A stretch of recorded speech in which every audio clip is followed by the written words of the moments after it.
Haleluya. Mari kita lihat Kisah Para Rasul pasal 8 ayat 1b sampai ayatnya yang keempat. Kisah Para Rasul pasal yang ke-8 ayat 1b sampai ayatnya yang keempat. Pada waktu itu mulailah penganiayaan yang hebat terhadap jemaat di Yerusalem. Mereka semua kecuali rasul-rasul tersebar ke seluruh daerah Yudea dan Samaria. Orang-orang saleh menguburkan mayat Stefanus serta meratapinya dengan sangat. Tetapi Saulus berusaha membinasakan jemaat itu, dan ia memasuki rumah demi rumah dan menyeret laki-laki dan perempuan keluar dan menyerahkan mereka untuk dimasukkan ke dalam penjara. Ayat yang keempat berkata, mereka yang tersebar itu menjelajah seluruh negeri itu sambil memberitakan Injil. Bapak Ibu perhatikan baik-baik dalam Kisah Rasul 8 ayat 1b sampai ayat yang keempat, ayat 1b sampai ayat yang ketiga, Alkitab menunjukkan bahwa kejadian tentang aniaya, tentang penderitaan yang hebat terjadi di Yerusalem. Tapi pada ayat yang keempat, Alkitab mengatakan bahwa jemaat tersebar ke seluruh penjuru bumi. Mereka tersebar kemana-mana dan memberitakan Injil. Saya belajar tentang perjalanan dari Kisah Rasul pasal 1 sampai pasal 7. Beberapa teolog berkata bahwa jumlah mereka sudah kurang lebih antara 150.000 sampai 250.000 jemaat. Mereka telah mendengar tentang amanat agung, yaitu pergi jadikan semua bangsa murid, dan aku akan menyertai engkau dari Yerusalem, Yudea, Samaria sampai ke ujung bumi. Tapi yang terjadi adalah 7 pasal. Para murid-murid, mereka hanya tinggal di Yerusalem. Dan firman Allah berkata, Kisah Rasul pasal 8, maka Tuhan mengizinkan yang namanya penganiayaan terjadi. Tuhan mengizinkan yang namanya aniaya terjadi, yang terjadi di Yerusalem. Sehingga ayat yang keempat dari Kisah Rasul pasal 8 ayat 4 berkata, mereka yang tersebar itu menjelajah ke seluruh negeri itu sambil memberitakan Injil. Amin. Mereka tersebar ke seluruh negeri untuk memberitakan Injil. Jadi bukan cuma Yerusalem, tapi Yudea, Samaria, dan sampai ke ujung bumi. Kalau Bapak Ibu perhatikan baik-baik di dalam Kisah Rasul 8 ayat 1b sampai ayat yang ketiga menunjukkan bahwa terjadi penganiayaan yang sangat besar. Tapi pada ayat yang keempat, Tuhan pakai penganiayaan itu sebagai sebuah batu lompatan untuk Injil tersebar ke seluruh bumi. Ini menjadi sebuah pelajaran penting bagi kita, bahwa apa yang dikatakan oleh Tuhan, bahwa Injil, firman Allah harus diberitakan kepada semua orang, itu harus saudara dan saya terima itu menjadi sebuah tugas ilahi. Katakan, saya harus terima ini menjadi sebuah tugas ilahi. Amin. Dalam keadaan baik ataupun dalam keadaan aniaya, saya harus menerima tugas itu. Sebab ini harus terjadi. Alkitab bahwa Injil firman Allah akan datang memenuhi bumi seperti air menutupi dasar lautan. Dan hari-hari ini kita sedang lihat dengan adanya media Zoom, ada YouTube, media Facebook. Saya beritakan firman di sini, saudara-saudara kita sedang menikmati firman Tuhan di seluruh dunia. Mereka bisa tersambung dengan kita, terkoneksi dan join bersama-sama dengan kita untuk menikmati kuasa Tuhan. Apakah Anda sudah pernah menuai jiwa selama Anda percaya kepada Tuhan? Itu sebuah pertanyaan. Apakah Anda pernah membawa seseorang datang kepada Tuhan ketika Anda memberitakan firman kepada mereka? Ketika Anda membawa mereka menerima Yesus sebagai Tuhan dan Juru Selamat dalam hidup mereka? Coba koreksi itu, saudara. Coba Bapak Ibu koreksi. Alkitab katakan sebagai satu kebanggaan ketika kita membawa satu orang datang kepada Tuhan, dan Bapak Ibu akan menerima nanti adalah mahkota kemegahan. Mahkota kemegahan hanya tersedia bagi mereka yang membawa jiwa. Siapakah kemegahan kami pada waktu berdiri di hadapan takhta kasih karunia? Takhta kasih karunia di situ adalah bema. Bema itu adalah takhta, bukan untuk menghakimi, tapi untuk membagi-bagi hadiah, membagi mahkota, salah satunya mahkota kemegahan. Mahkota kemegahan itu diberikan kepada mereka yang membawa jiwa-jiwa kepada Tuhan. Tuhan hargai mereka dengan memberikan kepada mereka mahkota. Amin. Berapa banyak Bapak Ibu yang mau terima mahkota kemegahan? Amin. Maka tidak ada cara lain selain Bapak Ibu beritakan Injil. Ajak mereka terima Yesus sebagai Tuhan dan Juru Selamat. Kemudian mereka dibaptis. Lalu mereka diajarkan, mereka bertumbuh. Lalu menghasilkan buah kembali. Mereka mengajak orang lain kembali. Lalu mereka bertobat, mereka dibaptis. Kemudian bertumbuh. Itu yang namanya berbuah tetap. Bukan hanya berbuah, tapi berbuah tetap. Dan untuk menjadi jemaat yang menuai, maka hal yang pertama adalah kalau tema hari ini diurapi untuk menuai jiwa-jiwa bagi Tuhan, maka hal yang pertama untuk menjadi jemaat yang menuai adalah saudara dan saya harus dipenuhi dengan kuasa Roh Kudus. Katakan, saya harus dipenuhi dengan kuasa Roh Kudus. Amin. Ketika Tuhan Yesus akan terangkat ke surga, Tuhan berkata kepada mereka, tinggallah di Yerusalem sampai kamu menerima kuasa dari tempat yang maha tinggi. Aku akan pergi kepada Bapa, tapi aku akan mengutus roh yang lain untuk menolong kamu, dan itu adalah the Holy Spirit. Itu adalah Roh Kudus.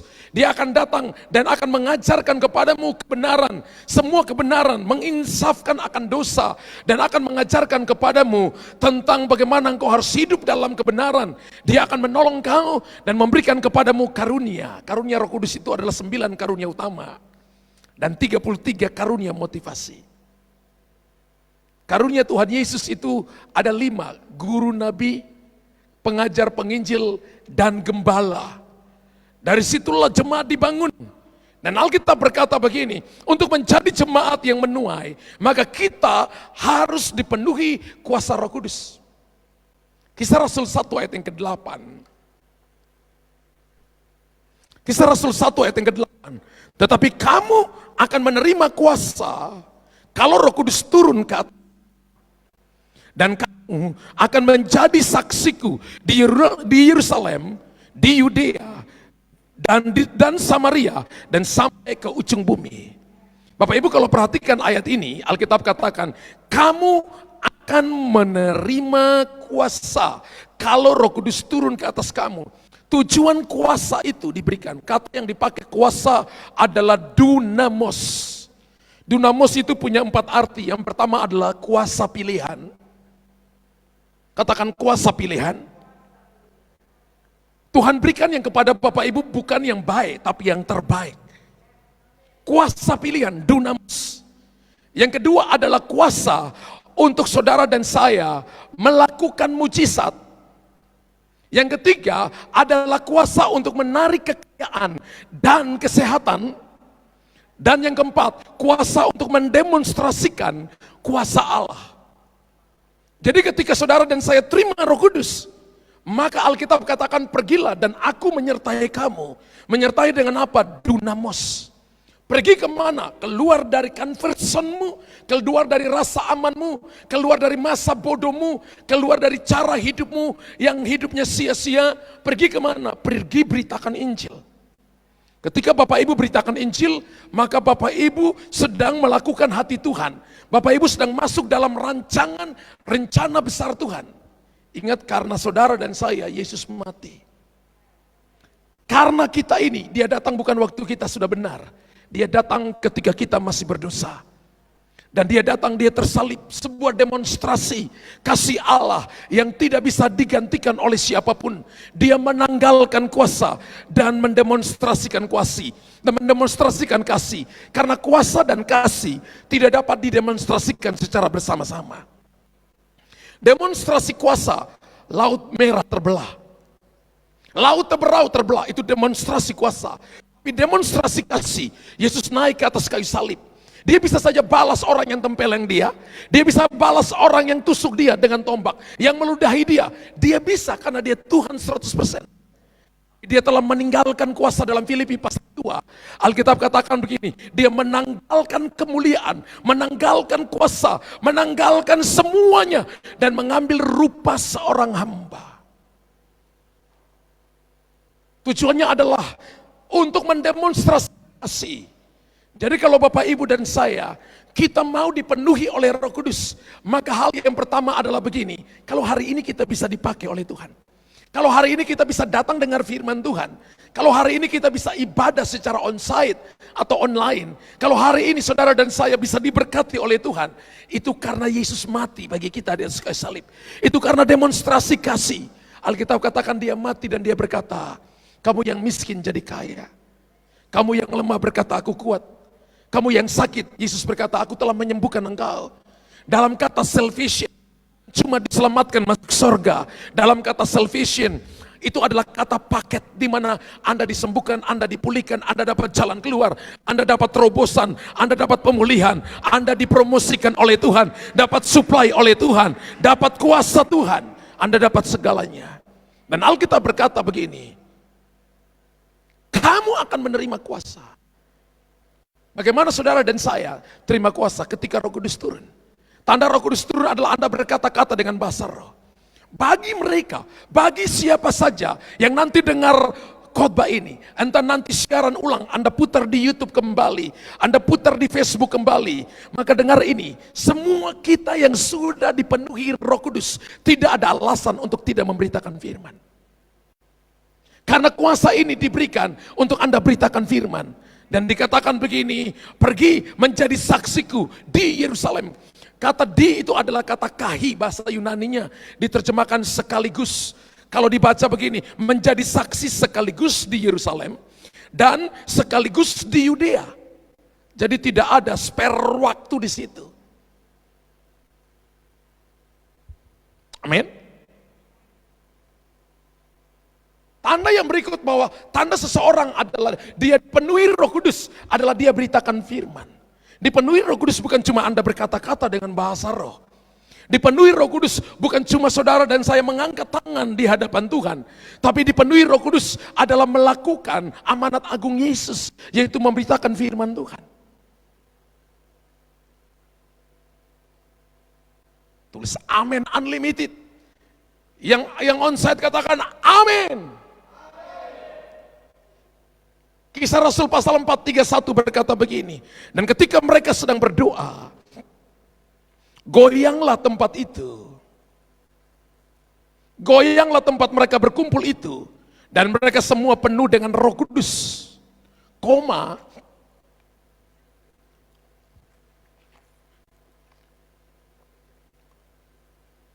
Lalu mereka memberitakan firman Allah dengan berani. Kisah Para Rasul 4 ayat 31. Ketika mereka sedang berdoa, Alkitab katakan goyanglah tempat itu. Dan mereka semua penuh Roh Kudus.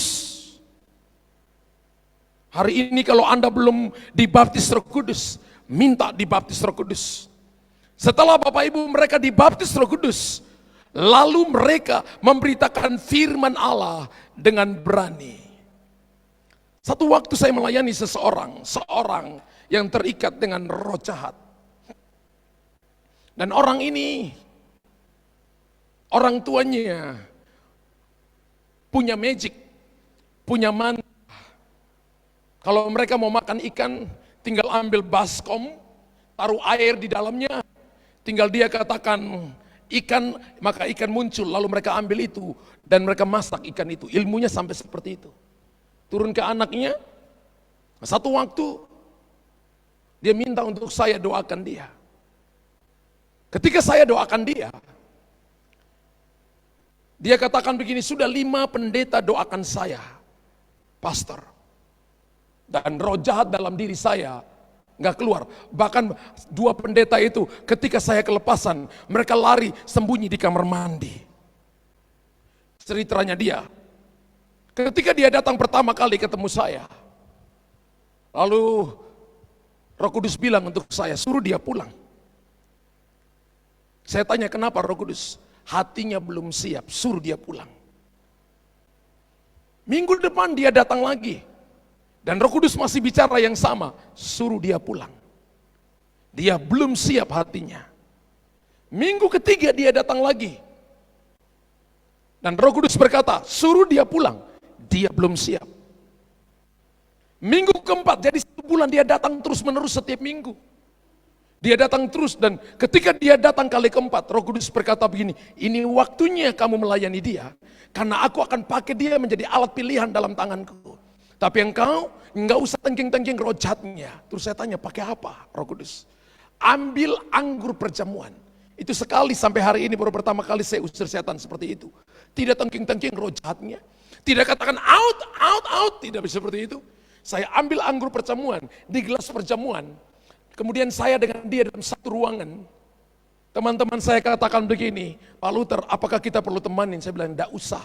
Kalian berdoa saja di kaca, nonton di luar. Dia duduk depan saya depan dia. Lalu ketika saya berdoa, darah Yesus bungkus kami. Tiba-tiba manifestasi, dia robek jubahnya. Seluruh tubuhnya dari bagian kepala di sini, sampai seluruh tubuhnya, itu ada tatonya. Nah, ketika dia robek bajunya, saya lihat ada 2 malaikat di sini. 2 malaikat di sini di dadanya. Dadanya itu seperti ada gelembung-gelembung, sesuatu yang sedang berlari di dadanya. Mata putihnya sudah tidak kelihatan. Mata hitam, maksud saya mata hitam sudah tidak kelihatan. Hanya mata putih saja. Dan dia mendesis seperti ular. Dia mendesis seperti ular. Dan dia merangkak dekat saya. Saya dilarang Roh Kudus untuk tengging. Saya cuma masukin jari saya ke dalam anggur perjamuan. Dan saya percik. Ketika saya percik, dia terlempar 3 langkah ke belakang. Terguling-guling. Dia berteriak, panas, panas, panas. Dia maju lagi dan saya hanya percik. Mungkin dipercik 3 kali. Karena di atas karpet, dia berguling di dalam karpet, saudara. Jadi dia ada di tengah-tengah karpet itu. Roh Kudus berkata begini, perintahkan malaikatku, tarik dia keluar. Saya ingat waktu itu, ketika saya katakan malaikat dalam nama Yesus, tarik dia keluar. Dan ada kekuatan yang saya tidak bisa lihat dengan mata ini. Tiba-tiba menarik orang itu keluar dari karpet itu. Karpetnya tetap dalam keadaan tergulung. Orangnya ditarik dengan tangan yang masih ke belakang seperti ini. Kakinya lurus. Dan ketika dia keluar, ada satu kekuatan yang membuat dia berlutut, mulutnya kebuka. Lalu Roh Kudus berkata begini, ambil sisa anggur perjamuanmu, tuangkan dalam mulutnya. Ketika saya tuangkan dalam mulutnya, rohnya keluar dari orang ini. Dan dia dibebaskan oleh Tuhan. Tepuk tangan bagi Tuhan, tepuk tangan yang meriah. Dan saudara, dengar baik-baik. Ketika orang ini dibebaskan oleh Tuhan, hari ini, dia dipakai Tuhan untuk menyampaikan firman Tuhan. Dia dipakai Tuhan untuk doakan orang-orang yang kelepasan. Dia dipakai Tuhan juga untuk mendoakan orang-orang yang terikat dengan kuasa kegelapan. Kalau Anda bicara dengan orang ini, setiap perkataannya firman Tuhan dari Kejadian sampai Wahyu. Orang tanya kepada dia begini, kamu bagaimana bisa hafal Alkitab dari Kejadian sampai Wahyu? Belum tentu pendeta juga lakukan itu. Dia katakan, dulu buku mantraku lebih tebal dari Alkitab. Dan aku hafal semuanya, ada 3 buku mantraku, semua hafal semua. Dia katakan Alkitab cuma 1 buku, dia hafal semua ayatnya. Saudara, dia beritakan Injil dengan itu. Ngomong apa saja, ada ayat firman Tuhan. Ngomong apa saja, ada ayat firman Tuhan. Dia membawa begitu banyak jiwa kepada Tuhan. Kalau itu dari sisi orang yang mungkin terikat dengan kuasa kegelapan. Mungkin Anda bisnis, mungkin Anda seorang yang pintar. Mungkin Anda adalah seorang yang mungkin kalah. Mungkin pernah Anda mengalami di mana Anda harus merangkak dan tidak ada orang menolong Anda. Tapi mulutmu selalu memberitakan firman Allah karena Anda percaya bahwa Roh Kudus ada dan menyertai saudara. Ketika Bapak Ibu lakukan itu, Tuhan tidak akan meninggalkan kita. Amin. Kuasa Allah dan keberanian untuk memberitakan Injil hanya diperoleh ketika kita hidup dipenuhi oleh Roh Kudus. Salah satunya dengan banyak berdoa di dalam bahasa roh. Berapa banyak sini yang banyak berdoa dalam bahasa roh? Berapa banyak di sini yang banyak berdoa dalam bahasa roh? Ada kalanya kalau saya berdoa sendiri, kebanyakan 75% berdoanya dalam bahasa roh. Ada kalanya saya berdoa sendiri, jarang berdoa minta-minta. Ada kalanya sebagian besar waktu saya hanya pujian penyembahan dan cuma bahasa roh. Dalam 1 Korintus pasal 14 ayat yang kedua, 1 Korintus 14 ayat yang kedua, siapa yang berkata-kata dengan bahasa roh, tidak berkata-kata kepada manusia, tetapi kepada Allah. Sebab tidak ada seorang pun yang mengerti bahasanya. Oleh roh ia mengucapkan hal-hal yang rahasia. Makanya ada karunia bahasa roh, ada karunia menafsirkan bahasa roh. Amin. Jadi kalau saudara berapa kali Bapak Ibu lihat dalam pertemuan-pertemuan doa, beberapa orang mengalami namanya dipenuhi oleh Roh Kudus dan suaranya naik melengking tinggi. Beberapa kali Tuhan kasih kepada saya karunia menafsirkan bahasa roh itu. Amin. Nah, saudara perhatikan baik-baik. Bapak Ibu perhatikan baik-baik bahwa ketika Bapak Ibu berkata-kata dengan bahasa roh, Bapak Ibu berkata-kata langsung ke rohnya Tuhan. Gak ada orang yang bisa mengerti. Roh Kudus yang menjadi perantara bagi kita, yang mengartikan itu bahwa kita berdoa bagi orang-orang kudus, kita berdoa bagi orang-orang yang lemah, kita berdoa bagi para pemimpin, bagi gembala, kita berdoa kepada orang-orang yang membutuhkan pertolongan. Mari latih ketika Anda di dalam mobil, ketika Anda naik motor, ketika Anda sendiri, belajar berkata-kata dengan bahasa roh. Belajar penuh dengan bahasa roh, belajar berkata-kata dengan bahasa roh. Saya ingat satu saat ketika saya masih bujangan, salah satu teman sekamar saya, dia rindu banget dipenuhi Roh Kudus. Waktu itu dia belum dibaptis air, tapi dia rindu banget. Ya, karena setiap kali pulang kerja, saya selalu berkata kepada dia, kamu tunggu di situ ya. Saya mau doa dulu. Ada klien saya doa, saya kunci pintu. Jadi dia nggak masuk, padahal kami berdua satu kamar. Dia tunggu. Kemudian satu waktu dia tanya begini, kamu kenapa doa lama sekali? Itu kamu doa pakai bahasa apa? Saya tidak mengerti. Satu waktu dia katakan, boleh nggak saya ikut doa sama kamu? Lalu kami sudah berdoa, saya sudah menyembah. Lalu Roh Kudus bilang kepada saya begini, pegang tangannya. Ketika saya pegang tangannya, dia diam kan saudara. Ketika saya pegang tangannya, saya rasa seperti ada sebuah aliran yang kuat yang mengalir kepada orang itu. Tiba-tiba mulutnya bergerak. Bukan cuma mulut bergerak, dia kelepasan saudara. Malam itu juga, ketika dia kelepasan, dia juga dipenuhi oleh Roh Kudus. Sekarang ini, orang ini dipakai oleh Tuhan untuk memberitakan Injil sekalipun dia kerja di dunia marketplace. Tapi dia hidup menyenangkan hati Tuhan. Saudara dengar baik-baik bahwa ketika Anda berdoa dengan bahasa roh, maka Tuhan akan melakukan perkara besar. Beberapa kali di dalam pelayanan saya, ketika saya berdoa dengan bahasa roh, maka saya lihat orang-orang diawat oleh Tuhan. Saya ingat satu waktu ketika saya sedang diundang ke satu tempat untuk saya menyampaikan firman. Dan selesai itu mereka minta saya untuk doa berkat. Ketika saya katakan, mari angkat kedua tangan saudara. Seperti ada dorongan berkata bahasa roh. Lalu saya ikut dorongan itu. Ketika saya bahasa roh, saya rasa ada sebuah kekuatan seperti satu kekuatan yang begitu kuat. Yang dari bahasa roh yang keluar dari mulut saya. Dan saya lihat jemaat yang angkat tangan itu mulai terjadi kelepasan. Jatuh, masuk di bawah-bawah kursi. Histeris, ini mau doa berkat saudara. Biasanya saya lihat itu terjadi pada awal firman atau setelah firman. Tapi ini pertama kali saya lihat itu terjadi ketika mau doa berkat saudara. Akhirnya yang terjadi adalah para pekerja melayani orang-orang yang teriak-teriak itu sebelum doa firman, sebelum doa berkat saya. Bapak perhatikan baik-baik bahwa ketika saudara berkata-kata dengan bahasa roh, itu tanda bahwa kita dipenuhi oleh Roh Kudus. Orang kalau penuh dengan Roh Kudus, kalau air ini penuh, maka dia akan meluber, orang lain akan merasakan kuasa dan hadirat Tuhan. Orang lain akan menikmati kuasa itu, dan mereka akan mengalami kelepasan dan pemulihan. Apakah Anda sering melatih diri Anda untuk berbahasa roh? Makanya di gereja ini, Bapak Ibu lihat penyembahan, ada kalanya sering kita pakai bahasa roh untuk melatih Anda terus untuk berbahasa roh. Apa yang Anda alami ketika sering menggunakan bahasa roh? Apa yang saudara rasa? Damai? Apa yang saudara rasa? Bahwa Anda rasa seperti dipimpin oleh Tuhan? Kalau Anda berdoa dan akal budimu terbatas, maka pakai bahasa roh. Maka doa Anda akan menjadi sebuah keintiman yang luar biasa dengan Tuhan. Amin. Mari kita latih itu saudara. Hal yang pertama adalah, kalau Bapak Ibu diurapi untuk menuai jiwa-jiwa bagi Tuhan, maka kita harus dipenuhi dengan kuasa Roh Kudus.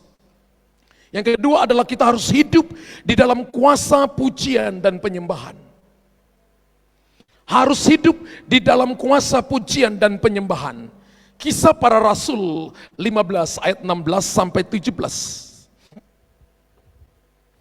Kisah Para Rasul 15 ayat 16 sampai ayat 17. Kemudian aku akan kembali dan membangunkan kembali pondok Daud yang telah roboh. Dan reruntuhannya akan kubangun kembali dan akan kuteguhkan. Supaya semua orang lain mencari Tuhan. Dan segala bangsa yang tidak mengenal Allah, yang kusebut milikku, demikianlah firman Tuhan, yang melakukan semuanya ini. Hari-hari terakhir, menurut kitab Kisah Rasul ini kan gak ada kata penutupnya. Gak ada closingnya, gak ada kesimpulannya. Artinya sampai hari ini, Tuhan sedang bergerak. Hidup di dalam kuasa pujian dan penyembahan. Dan Alkitab berkata, pada hari-hari terakhir, Tuhan akan membangun kembali pondok Daud. Pondok Daud bicara tentang doa, pujian, penyembahan, baca firman, lakukan firman, dan saudara dan saya menikmati firman Tuhan. Amin. Ini waktunya di mana gereja ini harus membangun kehidupan doa, pujian, penyembahan. Harus membangun baca firman, renungkan firman, dan perkatakan dan melakukan firman Tuhan. Sehingga kita akan berbuah more than enough, abundantly, melimpah ruah dan menjadi berkat bagi banyak orang. Kita katakan dalam Yohanes 15 ayat yang ke-8, kamu berbuah banyak supaya dalam hal itulah Bapa dipermuliakan. Haleluya. Pondok Daud berbicara tentang pujian penyembahan, doa pujian penyembahan bersama-sama 24 hours, 24 jam, seminggu, 7 hari. Amin saudara. Dan sehari 24 jam. Karena itu saya dorong Bapak Ibu untuk ngisi menara doa. Yang online, bahkan yang onsite. Di Geraha CKF ini, ada tempat untuk Bapak Ibu dan saya isi menara doa. Di media online pun, Bapak Ibu juga punya kesempatan untuk ngisi di menara doa. Di online kita punya para pendoa untuk berdoa. Benar ya? Kita punya para pendoa untuk berdoa. Sebelum ibadah, beberapa mereka memberikan waktu 30 menit sampai 40 menit untuk terus berdoa untuk ibadah ini supaya kuasa Allah bekerja. Dan saya percaya bahwa di mana ada doa, pujian dan penyembahan, gereja akan bertumbuh berlipat kali ganda. Itu seperti ranting yang tetap tercacak pada pokok anggur, yang menerima supply, menerima kuasa, menerima aliran hadirat Allah, menerima pemulihan, menerima sumber-sumber yang baru, dan menerima terobosan yang besar untuk pemulihan dan untuk menyelamatkan sebanyak-banyaknya jiwa bagi Tuhan. Haleluya. Amin. Dan saya lihat bahwa gereja-gereja yang punya DNA doa pujian penyembahan, baca firman, lakukan firman, mereka bertumbuh unlimited, mereka bertumbuh tanpa batas. Ketika saudara dan saya, kita semua sebagai jemaat punya gaya hidup seperti itu. Satu hari mulai dengan 1 jam di hadapan Tuhan. Mungkin itu doa pagi, mungkin itu doa malam, mungkin itu doa pribadi atau mesbah keluarga, mulai 1 jam di hadapan Tuhan. Ketika kita mulai 1 jam, mulai masuk dengan doa pujian, mulai masuk dengan pujian penyembahan di hadapan Tuhan. Mungkin 20 menit, 25 menit. Lalu mulai masuk dengan doa-doa permohonan, doa-doa peperangan, doa-doa di mana Anda dan saya deklarasi, proklamasi, doa-doa di mana Anda akan menerima perkara-perkara besar. Lalu ada saat teduh 10 menit untuk Anda dengarkan suara Tuhan. maka saudara akan melihat perkara-perkara hebat, perkara-perkara ajaib, yang luar biasa yang akan Tuhan nyatakan dalam kehidupan saudara. Suatu saat ketika saya menyembah Tuhan dalam pujian dan penyembahan, maka terjadi suatu manifestasi kuasa kegelapan. Ketika saya datang di satu tempat, dari bawah Roh Kudus berkata kepada saya begini, kamu bermazmur. Ketika saya bermazmur, maka hadirat Allah mulai menjamah setiap pribadi, mulai melawat. Ada orang yang badannya sangat besar, tiba-tiba badannya kaku, tangannya seperti gini. Lalu Roh Kudus berkata begini, dia pakai roh singa. Suaranya itu seperti singa, seperti auman daripada singa. Saudara tahu ada singa Yehuda, tapi ada singa ompong juga. Setan itu adalah bagian daripada singa ompong. Dia mau bergerak maju tapi tidak bisa bergerak. Dia tetap di tempat dengan badan yang besar. Dan roh Allah menjamah dia. Kemudian dia jatuh ke bawah dan roh jahat itu keluar daripada dia. Pujian penyembahan akan mematahkan segala kuk, akan melepaskan segala ikatan. Sehingga orang-orang yang datang terikat, ketika mereka ada dalam hadirat Tuhan, maka mereka dibebaskan oleh Tuhan. Jiwa mereka diselamatkan dan nama Tuhan dipermuliakan. Tepuk tangan bagi Tuhan. Haleluya. Saat kita lakukan dengan sungguh-sungguh, akan terjadi penuaian. Amin. Akan terjadi penuaian yang luar biasa dengan cara yang ajaib, seperti yang dialami oleh Paulus dan Silas. Paulus dan Silas juga alami itu. Dalam Kisah Rasul 16 ayat 25 sampai ayat yang ke-26. Kisah Rasul 16 ayat 25 sampai ayat 26. Tetapi kira-kira tengah malam, Paulus dan Silas berdoa dan menyanyikan puji-pujian kepada Allah. Dan orang-orang hukuman lain mendengarkan mereka. Mereka tidak nyanyi minum. Mereka nyanyi kencang. Dalam nama Yesus, dalam nama Yesus. Lagi diborgol, kaki diborgol, tangan diborgol, juga diborgol. Dan mereka menyanyikan nyanyian puji-pujian, para hukuman lain mendengarkan mereka. Akan tetapi artinya meniadakan apa yang sedang terjadi pada fisik mereka. Akan tetapi terjadilah gempa bumi yang hebat. Sehingga sendi-sendi penjara itu goyah. Dan seketika itu juga terbukalah semua pintu dan terlepaslah belenggu mereka semua. Ingat loh, bukan cuma Paulus dan Silas yang terlepas belenggunya, bukan cuma pintu penjara mereka yang terlepas, tapi semua pintu penjara yang ada pada waktu itu yang menahan para tawanan terlepas. Bahkan semua ikatan yang ada pada mereka, belenggu-belenggu di kaki, tangan dan leher mereka, semua tawanan terlepas.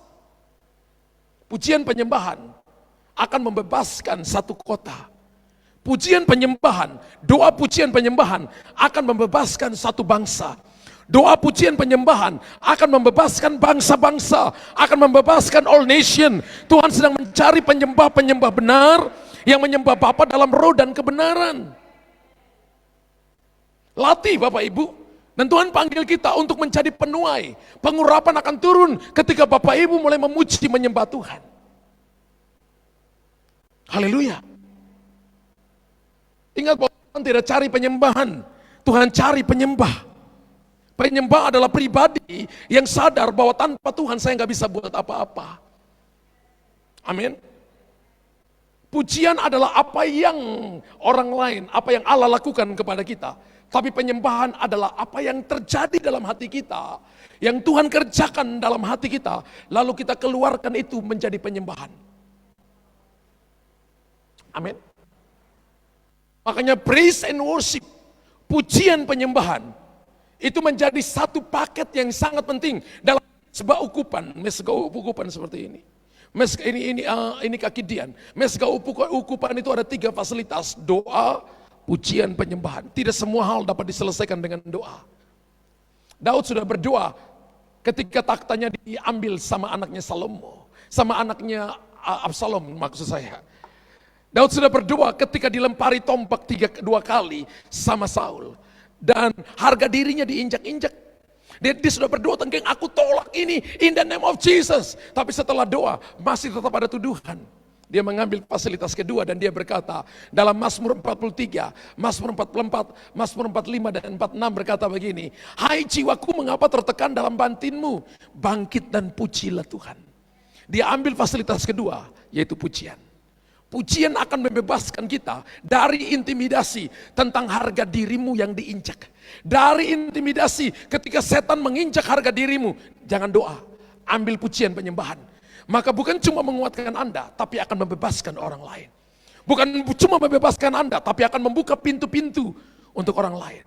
Kepala penjara hari itu ingin bunuh diri.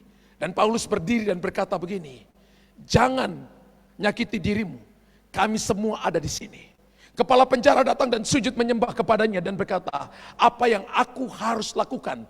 Paulus berkata begini, bertobatlah, serahkan dirimu kepada Tuhan, supaya engkau diselamatkan, engkau dan seisi keluargamu. Maka pada malam itu juga, kepala penjara dan seisi keluarganya diselamatkan. Mereka dibaptis, terima Yesus sebagai Tuhan dan Juru Selamat. Pujian penyembahan yang benar adalah melahirkan jiwa-jiwa yang diselamatkan. Saya ulangi Bapak Ibu, pujian penyembahan yang benar adalah melahirkan jiwa-jiwa bagi Tuhan. Pujian yang penuh kuasa adalah orang-orang dipulihkan, orang-orang sadar akan dosanya, lalu dia dibawa balik kepada Tuhan.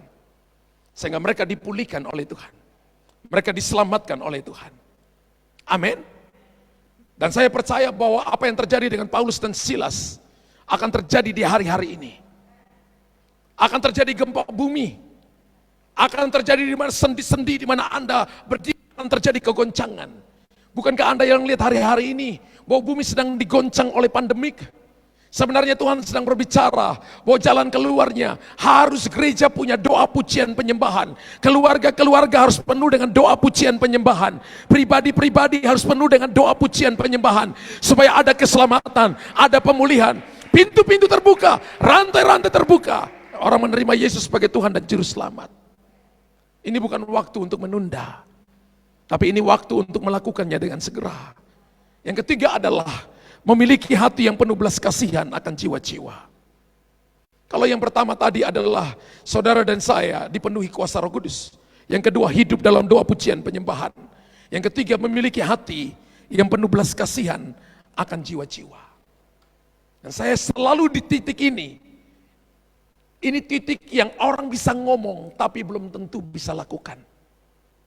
Ini yang membuat orang masa bodoh karena ada di dalam hati. Anda mengasihi, mencintai jiwa, mencintai suamimu dan tidak mau melihat dia dibinasakan, mencintai istrimu dan tidak mau dia lihat dia hancur, mencintai anak-anakmu tapi Anda tidak pernah memberitakan firman, maka Anda enggak punya belas kasihan. Kalau Anda punya dan saya punya belas kasihan, Anda pasti beritakan firman kepada mereka. Haleluya. Amin. Doa dan belas kasihan kita akan membuka jalan keselamatan bagi jiwa-jiwa. Tuhan Yesus sebagai pemimpin memberikan sebuah teladan bagi kita. Bagaimana ia sendiri pun penuh dengan belas kasihan, terutama kepada jiwa-jiwa yang terhilang. Ketika Yesus lihat orang buta, tergeraklah hatinya oleh belas kasihan. Ketika Yesus melihat orang yang mati, seorang ibu punya anak satu-satunya yang mati, tergeraklah hatinya oleh belas kasihan. Dan Yesus membangkitkannya, Yesus menyembuhkan orang buta itu. Ketika kita digerakkan oleh belas kasihan, maka mujizat akan terjadi. Orang akan diselamatkan dan akan melihat tanda-tanda yang luar biasa, tanda-tanda ilahi akan terjadi dalam hidup mereka. Matius pasal 9 ayat 36 berkata, melihat orang banyak itu, tergeraklah hati Yesus oleh belas kasihan kepada mereka, karena mereka lelah dan terlantar, seperti domba yang tidak bergembala. Apa yang Yesus lakukan ketika melihat orang banyak yang terlantar itu? Dia digerakkan oleh belas kasihan. Setelah itu apa yang Yesus lakukan? Dia memberitakan Injil dan menyembuhkan, melepaskan begitu banyak orang. Wow. Maka dari itu, Tuhan Yesus menghendaki agar kita bukan hanya mempersembahkan korban saja, bukan cuma memberi dalam bentuk uang, bukan cuma memberi waktu, bukan cuma memberi tenaga, memberi pemikiran, beri skill, beri talenta, berikan talenta, no. Tapi Tuhan mau saudara dan saya juga mempunyai hati yang penuh belas kasihan. Ketika saya berkhotbah, apakah hati saya penuh belas kasihan kepada jiwa-jiwa? Ketika Anda di mimbar di sini melayani, apakah hati Anda penuh belas kasihan? Ketika Anda duduk di sana dan mendengarkan firman di tempat ini, apakah Anda punya hati belas kasihan kepada suamimu, kepada istrimu, orang tua kepada anak, dan kita kepada teman kita yang belum dengar firman Tuhan? Ataukah kita hanya hidup untuk diri kita sendiri? Kita tidak dipanggil untuk diri kita sendiri. Ketika Anda terima Yesus, maka ada purpose driven life. Ada tugas tanggung jawab yang harus saudara dan saya lakukan di muka bumi ini. Dan salah satunya adalah memberitakan Injil kepada semua makhluk. Matius 12 ayat 7 berkata, Matius 12 ayat 7 berkata begini, jika memang kamu mengerti maksud firman ini, yang ku kehendaki ialah belas kasihan dan bukan korban persembahan. Yang dikehendaki Tuhan adalah belas kasihan dan bukan korban persembahan. Tetapi kamu tidak menghukum orang, tetapi kamu tidak menghukum orang yang tidak bersalah. Saya ingat kurang lebih mungkin sebulan yang lalu, kami sekeluarga lagi di dalam mobil, baru selesai ngisi bensin. Kakak Kris itu baru selesai isi bensin. Kemudian setelah itu kami keluar, ada penjual balon yang berdiri pakai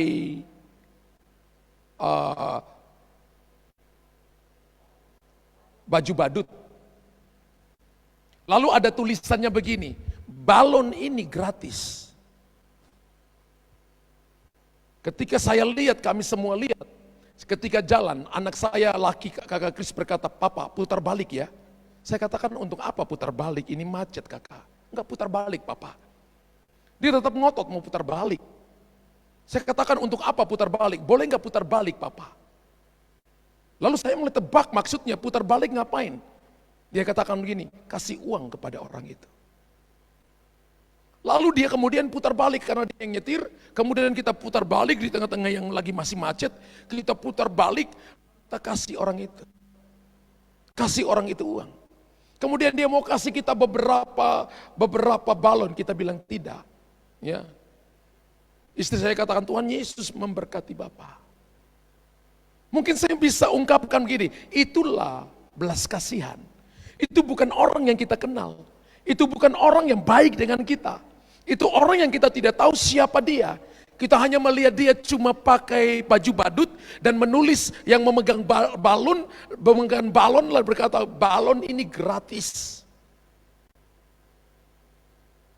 Wow. Anak saya bisa katakan, papa kasih dia uang. Belas kasihan adalah begini, dorongan dari hatimu yang paling dalam tanpa rekayasa. Tanpa cari pujian. Berarti belas kasihan bukan sesuatu yang kita kamuflase. Belas kasihan adalah sesuatu yang datang dari dalam. Jadi kalau orang mengasihi Tuhan, itu nggak bisa ditipu saudara. Kalau orang mencintai Tuhan sungguh-sungguh, nggak bisa ditipu, nggak didorong-dorong. Berapa banyak saya mau dorong Bapak Ibu, capek juga saya. Ayo ibadah, ayo doa, ayo baca Alkitab, kan capek. Tapi kalau itu datang dari hatimu yang mengasihi Tuhan, hatimu yang mau cari Tuhan sungguh-sungguh, saya percaya kita akan melakukan dengan hati yang berbelas kasihan. Kalau saya terus ajak Bapak Ibu, ayo beritakan Injil, ayo bawa jiwa sebanyak-banyaknya. Sampai berapa lama? Tapi kalau Bapak Ibu mengasihi Tuhan, pasti Bapak Ibu beritakan firman. Kalau Bapak Ibu tahu bahwa Tuhan suruh kita untuk bawa jiwa sebanyak-banyaknya bagi Tuhan. Selamatkan orang yang berjalan kepada neraka. Selamatkan orang yang berjalan kepada penghukuman. Dan bawa mereka kepada keselamatan. Saya percaya kita tidak akan diam. Itu menjadi sebuah gaya hidup saudara dan saya. Mari Dari apa yang saya katakan, mari kita tangisi jiwa-jiwa. Mari kita berbelas kasihan kepada mereka. Yesus menangis ketika melihat orang banyak. Karena belas kasihannya, dia katakan kamu harus beri mereka makan. Andreas berkata begini, uang 200 dinar, 1 tahun pun gak cukup Tuhan. Tuhan berkata, sampai 2 kali kamu harus beri mereka makan. Yang ketiga kali Tuhan bertanya, apa yang ada padamu? Dicari-cari 5 roti 2 ikan. Belas kasihan ditambah ucapan syukur, maka akan membuka langit. Maka akan membuat yang sedikit di tangan saudara menjadi berlipat ganda. Akan membuat mujizat terjadi dalam kehidupan saudara. Akan membuat pertolongan ilahi nyata atas hidup saudara dan saya. Mari tangisi jiwa-jiwa dan berbelas kasihan kepada mereka. Ketika Bapak Ibu lakukan 3 hal di atas, dipenuhi kuasa Roh Kudus, hidup dalam kuasa pujian penyembahan, memiliki hati yang penuh belas kasihan akan jiwa-jiwa, maka saya percaya kita akan melihat penuaian yang beribu-ribu laksa, penuaian yang akan datang kepada saudara dan saya, yang akan dipakai Tuhan, sehingga kita akan berkata bahwa kemuliaan dan hormat bagi nama Tuhan. Maka kita akan menjadi penuai-penuai yang akan dipakai Tuhan dengan luar biasa di hari-hari terakhir dalam musim-musim penuaian ini. Berapa banyak saudara berkata, Tuhan penuhi aku dengan Roh Kudus-Mu. Berapa banyak saudara berkata, saya mau hidup dalam doa pujian penyembahan. Berapa banyak saudara yang berkata, saya mau memiliki hati yang penuh belas kasihan akan jiwa-jiwa. Ketika itu ada pada kita, maka saudara akan menjadi penolong bagi orang lain. Anda akan menjadi pemurid bagi orang lain. Anda akan memuridkan orang-orang yang tadinya tidak tahu, tidak bisa, sehingga mereka menjadi bisa. Anda tidak akan menjadi lelah bekerja di ladangnya Tuhan. Anda akan terus giat, sekalipun keadaan situasi yang Anda hadapi sepertinya jalan buntu, tapi Anda percaya Tuhan selalu punya jalan. Anda akan tetap berkata sekali ikut Tuhan, tidak akan pernah mundur. Anda akan tetap berkata, aku akan tetap setia, sekalipun situasi dan keadaan orang-orang mungkin meninggalkan aku, tapi aku tidak akan meninggalkan Tuhan. Ada satu lagu Pentakosta lama berkata begini, setia-setialah, setia sampai akhir, seperti Tuhan Yesus. Setia sampai akhir, apakah jawabanmu? Tuh kasih setianya, setia-setialah, setia sampai akhir. Ku jawab ya, ya. Ku jawab ya, ya.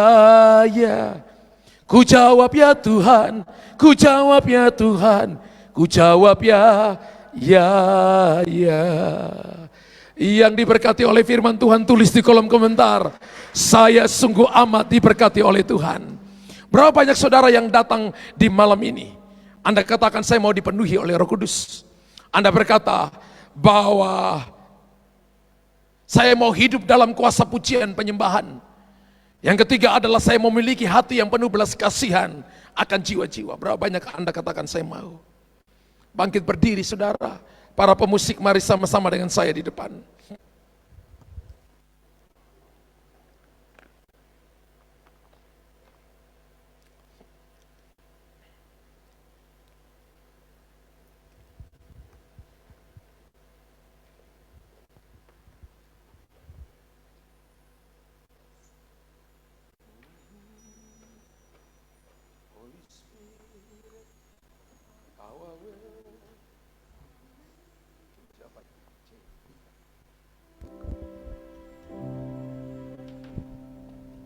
Mari angkat kedua tangan saudara.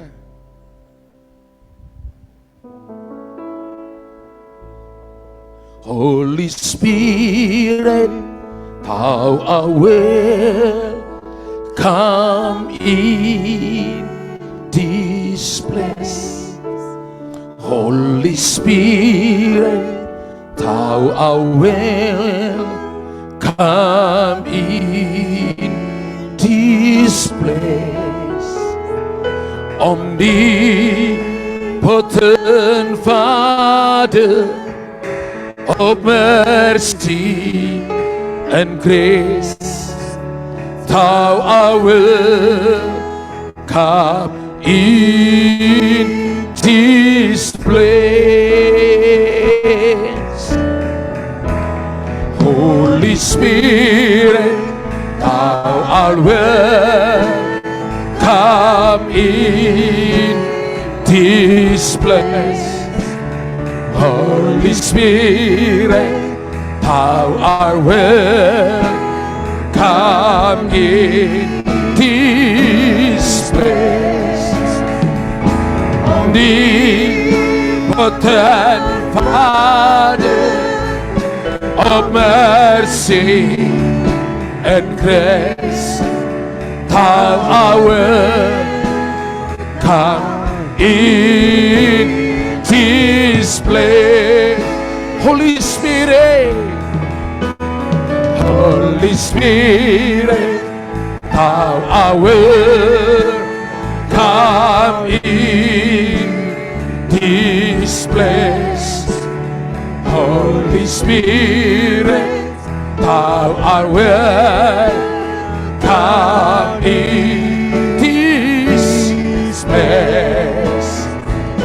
Omnipotent Father of mercy and grace, thou art welcome in this place. Angkat dua tangan saudara. Siribina lalamo didibinie, kinamani bisyang,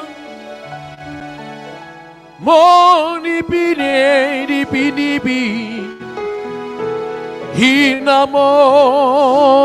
mono, hirinama shenima, mones, idibinema, odi, ma, shirine ni moto, ini mara ni neses,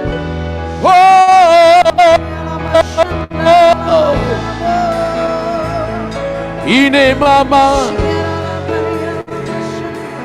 penuhi umatmu dengan Roh Kudusmu,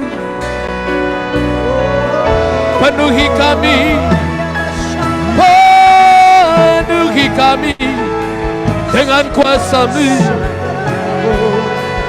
penuhi kami dengan hadirat-Mu, Bapa, Engkau ajaib dan perkasa, Bapa, Engkau mulia, nama yang ajaib, haleluya, Kau Bapa,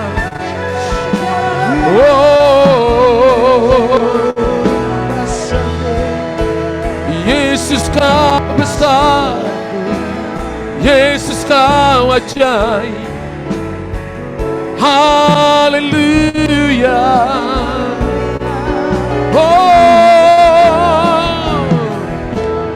kini namamu. Beberapa saudara yang belum dibaptis Roh Kudus, buka mulut saudara, katakan haleluya, haleluya, haleluya. Dengan cepat katakan haleluya, haleluya, haleluya, haleluya. Katakan glory, glory, glory, glory, glory. Dan Holy Spirit turun, Holy Spirit turun.